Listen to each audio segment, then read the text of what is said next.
Hello everybody, you're welcome back again to the Reggae Appreciation Society. The gritty world of dancehall is numerically dominated by DJs or toasters, but since this art form developed, it's seen more than its fair share of singers with incredible talent, from the likes of Barrington Levy, Pinchers, and Coco T. But my personal favorite, and the subject of today's video, is the spectacular Admiral Tibet. Not only does he have one of the greatest voices I've ever heard, he has the amazing credit of being one of the most consistent, conscious dancehall singers of his generation. At a time when dancehall was almost exclusively dominated by slackness, with lyrics dedicated to themes of gunplay or pum pum, Admiral Tibet almost single-handedly swam against the tide and prevailing culture, and was so good that he practically carved his own niche within the niche.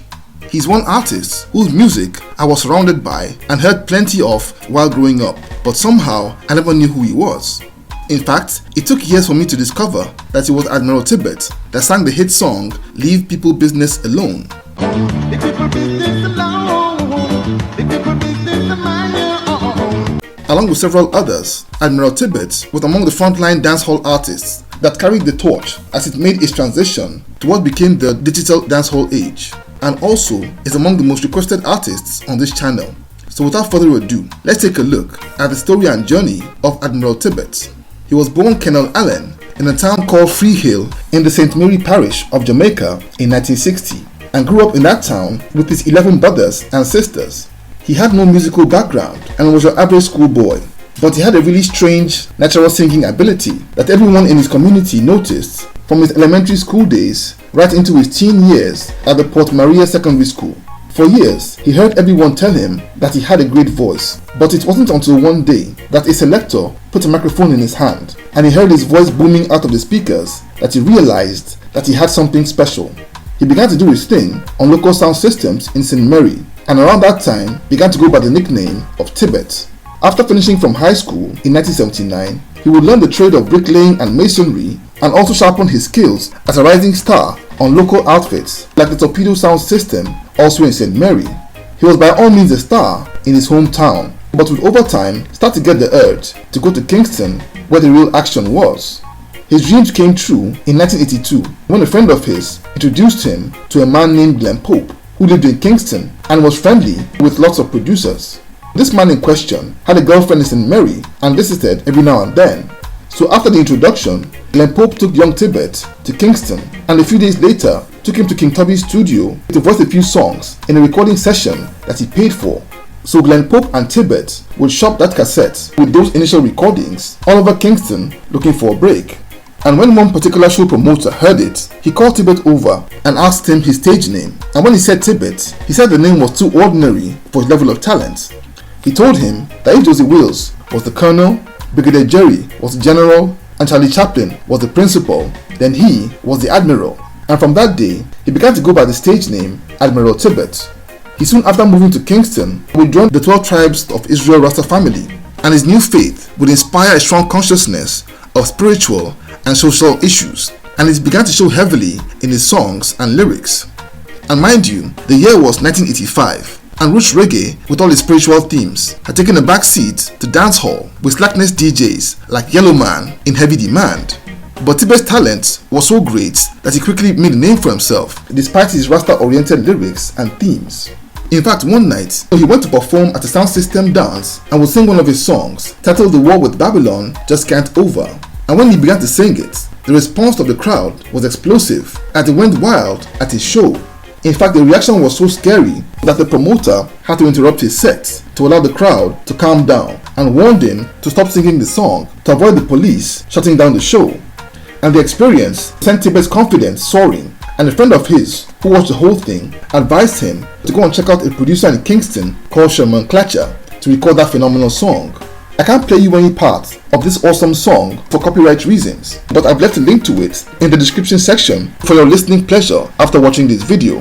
The producer, Sherman Clatcher, was at first reluctant to record it, as songs with such messaging weren't too popular at the time, but Admiral Tibet's performance was too hot to ignore, and eventually he would produce and release it into the market. And putting it mildly, upon release, the song Babylon War became an underground smash hit that quickly caught the attention of Jamaica's hottest producers like Winston Riley of Techniques Records, Prince Jammy, and Bobby Digital.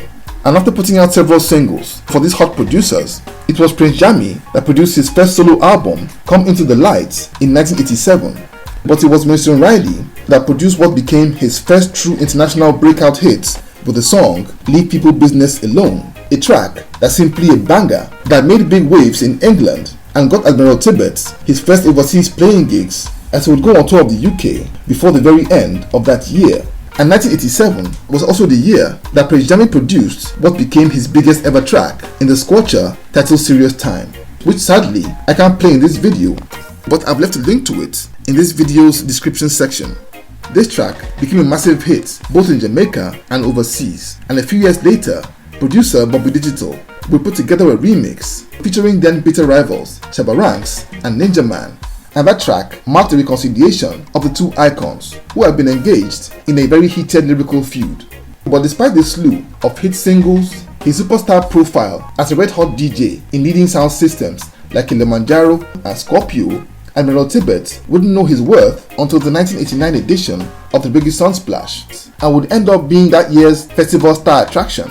He bagged that year's Rockers Award for Performer of the Year and was now in heavy demand for the island's biggest shows like Rebel Salute, Sting, and Reggae Sumfest. And what I found really fascinating about that time was that Admiral Tibet was putting out conscious hit songs when slackness was at an all-time high. The movement that became known as the Rasta Renaissance came in the middle of the 1990s, led by the likes of Garnet Silk and Luciano. But Admiral Tibet had been pushing his own renaissance almost 10 years before the movement began. It's this factor that I believe saw him miss out on the massive global wave of dancehall at the beginning of the 1990s, when US-owned international record labels began to sign and promote slackness DJs like Shabba Ranks and Patra and push them into the global markets. Admiral Tibet released his 1991 album, the appropriately titled Separate Class, that was issued under the VP record label.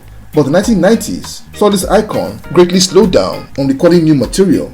After recording the album Excitement in 1995, he released his next album 7 years later in 2002's Determination, and since then he hasn't released any new material. But make no mistake, he may have been out of the studio for 2 decades, but he's been extremely busy on the concert circuit, touring the globe, performing to his die-hard fans. He's performed on every single continent on the planet, with a particularly strong fan base in Africa, especially in the countries of Kenya and Gambia. And today, despite being 64 years old, he's continued to turn out age-defying performances like he did last year at Peter Tosh's 79th birthday concert, where he gave artists who were half his age a run for their money. And over the years, he's remained a passionate advocate for dancehall to be sanitized of negative imagery and lyrics. The great Admiral Tibet may not have broken into international superstardom, but is celebrated by fans and critics alike as one of the most gifted artists of his generation and one who helped put the genre of dancehall on the global map. So there you have it. Thank you for watching this video today. Please leave a like, subscribe, and until next time, God bless.